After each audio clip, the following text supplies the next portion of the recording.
স্যুপটা খান। আপনি সারা রাত কিছু খান নাই, খান, ভাল লাগবে।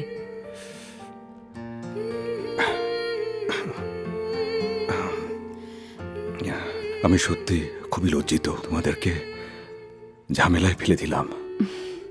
ঠিক আছে স্যার, আমিও আপনার বাড়িতে যে এরকম অসুস্থ হয়ে যাব, আপনি আমার সেবা যত্ন কইরেন, তাইলে সুদবোধ হয়ে যাবে। নেন, এখন খান।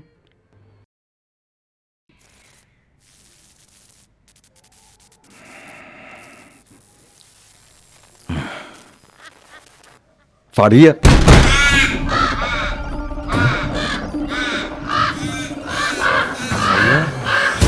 ফারিয়া, ফারিয়া,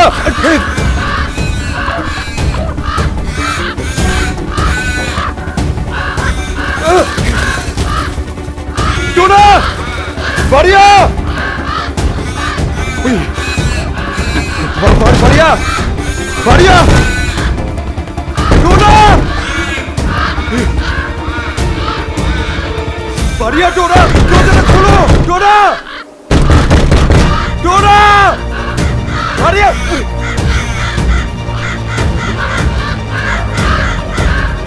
ফারিয়া,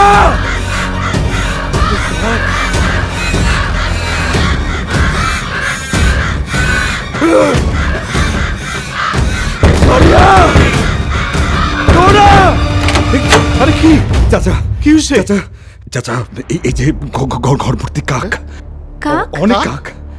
কই, কোথাও তো কোনো কাক দেখতে পাইতেছি না। কি বলতেছেন স্যার? কোনো কাক নাই তো। কোনো কাক নাই তো? এখানে কাক ছিল, অনেক অনেক সংখ্যক কাক ছিল। তাহলে তুমি আমাকে একটা জিনিস বলো, দরজাটা বাইরে থেকে বন্ধ করা ছিল কেন? দরজা বন্ধ? না স্যার, দরজা তো খোলাই ছিল, কেউ তো বন্ধ করে নাই। না বন্ধ, এই ঘর মানে দরজা ভেতর থেকেও কিন্তু বন্ধ ছিল না, কিন্তু কোনোভাবে খোলা যাচ্ছিল না। স্যার আপনি কি বলতেছেন? বিজয় দরজা সাহেব। খোলাই ছিল। বুঝতে পারছি, কোথাও কোনো সমস্যা হয়েছে। এখন সকালবেলা যান, হাত মুখ দিয়ে ফ্রেশ হয়ে নাস্তা টেবিলে আসেন, যান।